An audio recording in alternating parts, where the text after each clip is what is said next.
क्या खोया क्या पाया सोच किनारे बैठ। वह कल था जो चला गया नया सवेरा देख। नमस्कार दोस्तों, मैं हूं आप लोगों के रेडियो दोस्त कविता बिष्ट और साथ में मैं हूं आपका रेडियो दोस्त महेश पंचम। पंचम जी, हम 2023 की शुरुआत करने वाले हैं, तो इस मौके पर रेडियो कुमारवाणी अपने श्रोताओं के लिए लेकर आया है 2022 के अंतिम सफर में अपना एक कार्यक्रम, जिसमें हम आज जानने की कोशिश करेंगे कि 2022 रेडियो कुमारवाणी के लिए कैसा रहा और क्या क्या हमारे श्रोताओं ने इस कार्यक्रम में सुना। जी हाँ, बिल्कुल कविता जी, और बहुत बहुत खट्टे मीठे अनुभवों का ये साल रहा है और बहुत सारा जो हमारा ये 2022 का समय था, बहुत कुछ हमने इसमें पाया, बहुत कुछ हमने इसमें खोया, बहुत नई सोचें हैं, बहुत नई उम्मीदें हैं और कुछ जो हमने नया किया अपने रेडियो कुमारवाणी की तरफ से, उसके कुछ अंश भी आज हम अपने इस कार्यक्रम में शामिल करेंगे। कविता, ये बताइए, क्या बिन सूर्यास्त सूर्य उदय देखा जा सकता है? कदापि नहीं पंचम जी, यह असंभव है। सवेरा तभी होगा जब सूर्य अस्त होगा और प्रकृति का नियम भी यही है, आरंभ हुआ तो अंत भी होगा। जी बिल्कुल, इसी चक्र के साथ हमारा जीवन भी चलता है, जिसके कारण हम कई तरह के बदलाव से गुजरते हैं। जीवन के इस बदलाव में कुछ चीजें लौटकर बेशक आती हैं, जैसे दिन रात, ऋतुएं, तारीख, महीने, पर वही बहुत सारा कुछ ऐसा है जो एक बार चला जाए तो किसी भी कीमत में लौटकर नहीं आ सकता। जैसे हमारा बचपन एक बार गया तो लौटकर नहीं आएगा। बिल्कुल पंचम जी, ठीक इसी तरह जीवन में वर्ष यानी साल बदलते रहते हैं। आप अपने जीवन के बेहतरीन वर्ष में लौटने का कितना भी प्रयास क्यों ना कर लें, आप उस पुराने वर्ष को दोहरा नहीं पाएंगे। जैसे 2021 गया था तो 22 आ गया, अब 2022 जाएगा तो 2023 आ जाएगा। यह चक्र यूं ही चलता रहेगा, चलता रहेगा, चलता रहेगा। लेकिन किसी वर्ष के आरंभ से अंत तक का समय बहुत लंबा होता है।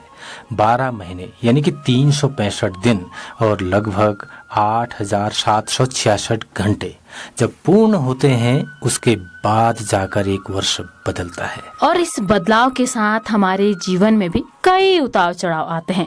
कुछ सुनहरी तो कुछ कड़वी यादें हमारे जीवन में स्मृति के रूप में जुड़ जाती हैं। 2022 भी कुछ ऐसा ही रहा। यह वर्ष भी ढेरों यादें हमें दे गया, क्यों है ना पंचम जी? जी बिल्कुल, 2021 को विदाई देते हुए हम सभी को उम्मीद थी कि 2022 एक नई रोशनी लेकर आएगा। पुरानी यादों को भूलकर हम एक नई शुरुआत करेंगे। इसलिए 2022 निराशा से भरा वर्ष तो नहीं था, यह तो नहीं कहा जा सकता। लेकिन हाँ, 2022 की शुरुआत से ही हमारे समुदाय में हलचल कुछ ज्यादा रही, क्योंकि एक तो 2022 में उत्तराखंड में विधानसभा के चुनाव होने थे। दूसरा, ओमिक्रॉन जो कोरोना का ही एक दूसरा रूप बताया जा रहा था, इसने एक बार फिर लोगों के मन में दहशत फैला दी। वैसे तो इन दोनों की पृष्ठभूमि 2021 के अंत में तैयार हो चुकी थी। चुनाव की बात करें तो दिसंबर में चुनाव के प्रचार का कार्य अपने मध्य चरण तक आ पहुंचा था, तो वहीं शुरुआत थी ओमिक्रॉन की। यूं तो भारत में ओमिक्रॉन के मामले दिसंबर से ही आने लगे थे। उत्तराखंड में पहला मामला लगभग 22 दिसंबर 2021 के आसपास आया था। पर 2022 लगते लगते ओमिक्रॉन के मामलों में वृद्धि देखी गई। इस वर्ष उत्तराखंड युवा अवस्था में प्रवेश करने वाला था, यानी उत्तराखंड को बने 22 साल पूरे होने वाले थे, जिसकी खुशी कम होती दिखाई दे रही थी। मुझे अभी भी याद है 2022 की जब शुरुआत हुई थी, हम सभी कितना बेचैन थे। डर था, चिंता थी, क्योंकि अभी तक 2021 की वो स्मृतियां साथ थी, वो जख्म ताजा थे जो कोरोना काल हमें देकर गया था। उस पर ओमिक्रॉन की आफत आन पड़ी थी। याद है, हमारे श्रोताओं ने कुमारवाणी को अपना परिवार समझकर अपना दुख साझा किया था, अपनी चिंताएं व्यक्त की थी। जो ओमिक्रॉन की वजह से बढ़ रही थी। जी जी पंचम जी, सब याद है। इसीलिए रेडियो कुमावानी लगातार अपने श्रोताओं के साथ बना रहा। चर्चा के जरिए उनकी चिंता को कम करने का सफल प्रयास तो किया ही, साथ ही गीत संगीत और कार्यक्रम के माध्यम से भी उनकी चिंता और तनाव को कम करने का प्रयास किया था।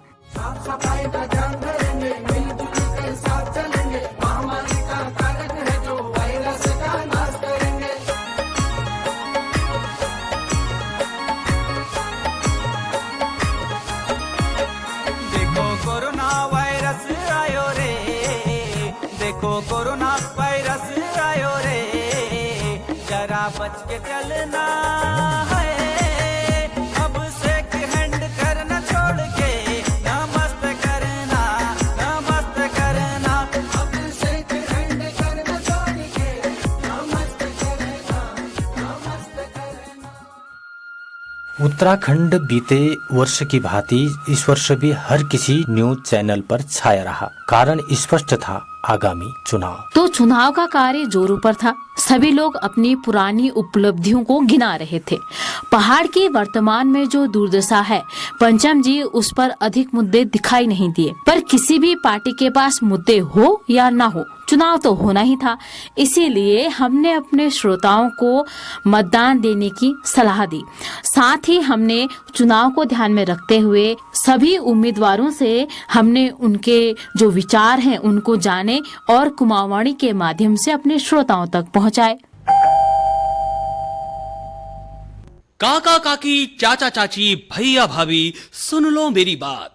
वोट करें, सरकार चुने हम, करें सुंदर भविष्य की शुरुआत। अगर है आपका मतदाता सूची में नाम पर नहीं मिल रहा आपको अपना वोटर कार्ड, तो ना हो परेशान। वोटर पर्ची, आधार कार्ड या फोटो लगी पासबुक दिखा करके कर सकते हैं मतदान। पर लगातार बढ़ते ओमिक्रॉन के मामले से रेडियो परिवार भी चिंता में था। इसलिए लोगों को ध्यान में रखते हुए कुमाऊवाणी ने एक और प्रयास किया। इस प्रयास को नाम दिया कोरोना से जंग, सावधानी के संग। इस श्रृंखला में जिसमें हमने कोरोना और ओमिक्रॉन के प्रति लोगों को जागरूक करने की प्रेरणा दी। कोरोना से जंग, सावधानी के संग। जीतनी है जंग तो न्यू नॉर्मल के संग। लगाए मास्क, धोए हाथ, रखे सावधानी पूरी, ना बरते लापरवाही, रखे सामाजिक दूरी। अगर जीतनी है जंग तो वैक्सीन बनेगी सुरक्षा कवच। 15 से 18 साल के बच्चों के साथ ही आप खुद की दूसरी डोज भी ले जरूरी। कोरोना लौटा है अधिक संक्रामक ओमिक्रॉन के रूप में। अब हम सबकी है जिम्मेदारी, एकजुट होकर लड़ने की करनी है तैयारी। पंचम जी, 2022 की शुरुआत जितनी तनाव भर रही, उतनी ही जल्दी तनाव खत्म होता दिखाई दिया। जल्दी उत्तराखंड में चुनाव भी हो गए। लोगों ने बढ़ चढ़कर मतदान भी किया। एक तरफ मतदान का कार्यक्रम सुचारू रूप से चला, तो वहीं कोरोना के मामलों में अप्रत्याशित कमी देखने में आई। यह चुनाव की वजह से थी या वास्तव में स्थिति बेहतर थी, यह तो स्पष्ट नहीं कहा जा सकता। पर हाँ, एक बार फिर हम अपने 30 त्योहारों को उत्साह के साथ मनाने लगे। जी कविता जी, गणतंत्र दिवस, मकर संक्रांति, शिवरात्रि, ईद, यह त्योहार लोगों में मानो एक नई स्फूर्ति, जोश जगा रहे हों। अब शादी विवाह में भी उस तरह की बंदिश नहीं रह गई थी। बच्चों के विद्यालय भी बिना किसी रुकावट के सुचारू रूप से चल रहे थे। सच पंचम जी, यह समय भी बड़ा दिलचस्प रहा। अभिभावकों ने रेडियो पर अपने अनुभवों को साझा किया कि कैसे बच्चे स्कूल जाने में नखरे दिखा रहे हैं, कैसे कैसे बहाने बना रहे हैं। सच कहूँ तो बच्चों के उन बहानों को सुनकर हमारी भी हंसी छूट पड़ती थी। खैर, चुनाव के नतीजे 11 मार्च तक सामने आ गए। एक बार फिर भारतीय जनता पार्टी की सरकार बन गई। पंचम जी, कहीं चुनाव के परिणाम की खुशी थी तो कहीं हार का दुख भी। जो भी हो, 11 मार्च को हमने भी यानी कि रेडियो कुमावानी ने भी अपनी 12वीं वर्षगांठ बड़ी खुशी से मनाई।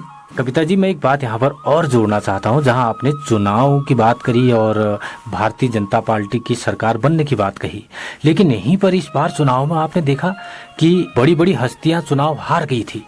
उसमें बात करें पूर्व मुख्यमंत्री हरीश रावत जी की या वर्तमान मुख्यमंत्री हमारे पुष्कर सिंह धामी जी की, बड़े बड़े दिग्गज चुनाव हार गए, यानी कि इस बार मतदाताओं ने बड़ा फेरबदल कर दिया था। बिल्कुल पंचम जी, फेरबदल तो बड़ा रहा, लेकिन यह कह सकते हैं कि उत्तराखंड में जो सरकार थी उसमें ज्यादा फेरबदल नहीं दिखाई दिया। यहाँ तक कि भीमताल विधानसभा में भी हमें कुछ बदलाव नजर नहीं आए। खैर, यानी कि अब कहा जा सकता है माहौल थोड़ा हल्का फुल्का होता जा रहा था। बिल्कुल कविता, इसी बीच हमने महसूस किया लोगों में प्रकृति के प्रति संवेदनशीलता लौट रही है। हाँ, इसमें अनिश्चित बढ़ोतरी ना सही, पर अब उन लोगों की अधिकता को हमने महसूस किया जो प्रकृति से जुड़े मुद्दों पर अपनी रुचि लेने लगे। वो प्रकृति के दोहन से व्यथित हो रहे थे, चर्चा कर रहे थे कि कैसे अपनी प्रकृति को बचाया जा सकता है। साथ ही यूक्रेन और रूस का विश्व स्तर पर जो लगातार युद्ध चल रहा था, उससे भी प्रकृति पर क्या प्रभाव हो सकता है, इस पर हमारे श्रोताओं ने खुले विचारों के साथ चर्चा की। पंचम जी, मुझे लगता है यहाँ पर यह कहना अनुचित नहीं होगा कि कुमारवाड़ी के जल, जंगल, जमीन से जुड़े हुए जो कार्यक्रम थे, उन्होंने लोगों को प्रकृति के और करीब ला दिया। यहाँ पर मैं उस कार्यक्रम की सराहना जरूर करूंगी जो कार्यक्रम हमने कुमाऊं के पक्षियों को ध्यान में रखते हुए अपने श्रोताओं के लिए तैयार किया था, जिसमें हमने एक अद्भुत रोमांचकारी 10 एपिसोड की श्रृंखला का निर्माण किया। अब इसे अद्भुत और रोमांचकारी इसलिए कह रही हूँ क्योंकि पंचम जी, इस कार्यक्रम के जरिए हमने पहली बार अपने आसपास के पक्षियों को जानने का प्रयास किया। इस कार्यक्रम के जरिए उन पक्षियों की मधुर आवाज रेडियो में गूंज उठी जो शायद आज विलुप्ति की कगार पर खड़ी हैं। ये पक्षी हमारे किस्सों, कहानियों और पहेलियों का हिस्सा हैं। ये पक्षी हमारे संस्कृति, रिवाजों और गीतों का किस्सा है।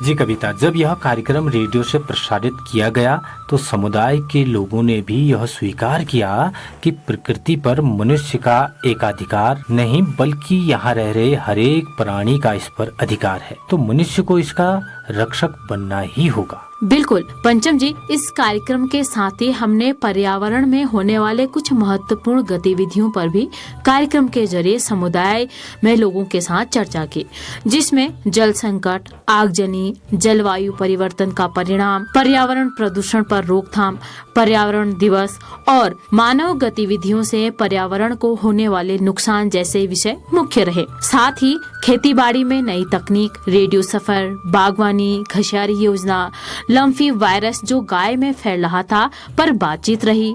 साथ ही तंबाकू निषेध, नशा को कम करने को लेकर कार्यक्रम के जरिए समुदाय को जागरूक किया। तो वहीं दूसरी तरफ डायलॉग विथ कम्युनिकेशन को पुलिस प्रशासन ने जिस सोच के साथ प्रारंभ किया था कि लोग पुलिस से डरे नहीं बल्कि उनका सहयोग करें, एक अच्छे नागरिक बनने का प्रयास करें, उनकी सोच को भी कार्यक्रम के जरिए अपने समुदाय तक पहुंचाने का प्रयास किया। इन सब कार्यक्रमों के अलावा पंचम जी, आपको याद है ना, हमने RBI के तहत भी कुछ कार्यक्रम प्रसारित किए थे। RBI यानी रूरल बिजनेस इंक्यूबेटर। इसके तहत उन लोगों के लिए जो अपना अभी व्यवसाय प्रारंभ कर रहे हैं या सोच रहे हैं अपना कोई व्यवसाय प्रारंभ करने के बारे में, साथ ही उन लोगों के लिए जो लोग पहले से ही अपना कोई व्यवसाय कर रहे हैं, उन्हें अपने व्यवसाय के दौरान कौन कौन सी चुनौतियों का सामना करना पड़ रहा है या भविष्य में कौन कौन सी चुनौतियां उनके व्यवसाय के दौरान आएंगी, उन्हें कम करने के लिए हमने यह कार्यक्रम प्रसारित किया था। RBI का यह कार्यक्रम हमें उम्मीद नेटवर्क और PPC पीपुल पावर कलेक्टिव के सहयोग से प्राप्त हुआ था। इन्हीं के सहयोग से कुमारवाणी द्वारा यह कार्यक्रम हमारे उन तमाम व्यवसायों के लिए प्रसारित किया गया जो अपना व्यवसाय कर रहे हैं। रूरल बिजनेस इंक्यूबेटर यानी ग्रामीण व्यवसाय इंक्यूबेटर की विशेषताएं क्या हैं? जी हाँ, ग्राम्य व्यवसाय इंक्यूबेटर की टीम द्वारा व्यवसाय के बारे में जागरूकता और व्यवसायियों को परामर्श दिया जाता है। इसके अलावा इंक्यूबेशन टीम द्वारा उनके क्षेत्र के जिलों, ब्लॉकों में उद्यमिता विकास कार्यक्रम आयोजित किए जाते हैं। इन सब के अलावा समुदाय से अब नए नए मुद्दे उठकर आ रहे थे, जिसमें महिलाओं को घास के लिए रोकना, उन पर अभद्रता करना, जल, जंगल, जमीन से जुड़े विषय, देहरादून में अंकिता हत्याकांड, साइबर क्राइम से जुड़े हुए मुद्दे प्रमुख रहे। इस वर्ष सबसे अधिक जो विषय चर्चा में रहा वह था राशन कार्ड को जमा करने का विषय, जिसने खूब सुर्खियां भी बटोरी थी। पर पंचम जी, मेरा मानना है यह सभी मुद्दे कहीं न कहीं कोरोना से संबंधित जरूर थे, क्योंकि इस महामारी ने कई तरह की अव्यवस्थाएं उत्पन्न कर दी थी। जी बिल्कुल, इसीलिए यह जानना बेहद जरूरी था कि कोरोना ने कौन कौन से क्षेत्र में अपना प्रभाव छोड़ा। सामान्यतः हम सभी का यह विचार था कोरोना ने शिक्षा, स्वास्थ्य और अर्थव्यवस्था को प्रभावित किया है, लेकिन हमने स्वास्थ्य संकल्प कार्यक्रम में अपनी इसी सोच को खत्म होते हुए पाया। इस कार्यक्रम के तहत 18 एपिसोड की श्रृंखला तैयार की गई थी, जिसमें कोविड उपयुक्त व्यवहार, स्वास्थ्य, टीकाकरण पर चर्चा की गई थी। स्वस्थ तन, स्वस्थ मन, स्वस्थ रहे हर जन। कोरोना महामारी से सुरक्षित रहने के लिए करें हर जतन। अगर चाहिए हो ज्यादा जानकारी और सलाह तो सुनना न भूलें कुमाऊं वाणी की नई श्रृंखला स्वास्थ्य संकल्प।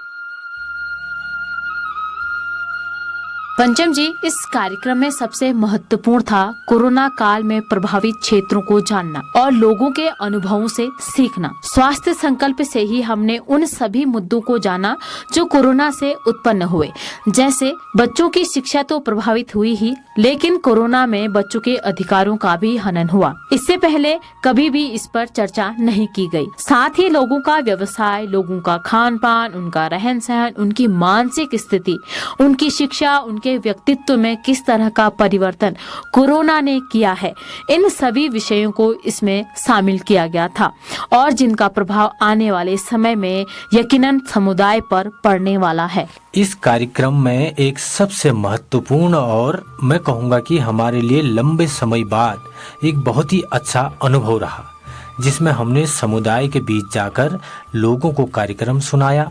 हमें इस दौरान कई लोगों से मिलने का अवसर प्राप्त हुआ, साथ ही कई गांव, विद्यालयों को रेडियो के साथ जोड़ने का अवसर भी मिला। पंचम जी, वर्ष के अंतिम चरण में आते आते हमें महसूस हुआ हमें कुमाऊनी भाषा में और अधिक कार्य करने की आवश्यकता है। इसके लिए हमें बच्चों के मन में कुमाऊनी भाषा के प्रति रुचि को जागृत करना होगा। इस सोच के साथ हमने दिसंबर माह में एक नई श्रृंखला की पृष्ठभूमि को तैयार किया, जिसका नाम कुमाऊनी साहित्य लेखन रखा, जो एक प्रयास है अपने बच्चों को कुमाऊनी भाषा के साथ जोड़ने का।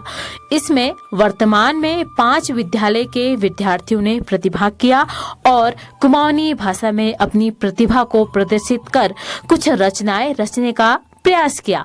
कुमाऊं वाणी सभी श्रोताओं के मैं नमस्कार। मेरा नाम मानसी बिष्ट है। मैं राजकीय कॉलेज कस्यालय की एक छात्रा बुलानी हूँ। मैं आप लोगों के बीच में कविता प्रस्तुत करना चाहती हूँ। जय बोल छे म्यार भाषा म्यार अभिमान। बहुत है गे हिंदी में बात, बहुत है गे अंग्रेजी में बात, अब अपन भाषा के अपनाओ, पहाड़ में बुलाओ, पहाड़ में बुलाओ, उठो ठाड़ और मुंगली करो प्रयास, अपन भाषा के चाचा विकास, खुद ले बुलुआ नाना के ले सिकुआ, पहाड़ में बुलुआ, पहाड़ में बुलुआ। कविता, अब हम वर्ष के आखिरी पड़ाव पर आ पहुंचे हैं और यहाँ पहुँचते पहुँचते एक बार फिर से कोरोना की खबरें जोर पकड़ते नजर आ रही हैं। चर्चा है चीन से एक बार फिर से कोरोना अपनी पकड़ मजबूत कर रहा है। यकीनन यह फिर से देश के अन्य हिस्सों तक अपनी पकड़ पहुंचाएगा। भारत में भी इस बात को ध्यान में रखते हुए स्वास्थ्य मंत्रालय की गतिविधियां बढ़ गई हैं। उन्होंने देश की जनता को यह हिदायत दी है कि वह कोरोना के प्रति लापरवाही बिल्कुल न बरतें और सजग रहें, कोरोना के नियमों का पालन करें, ताकि हम दोबारा 2020-21 ऐसे हालातों से न गुजरें।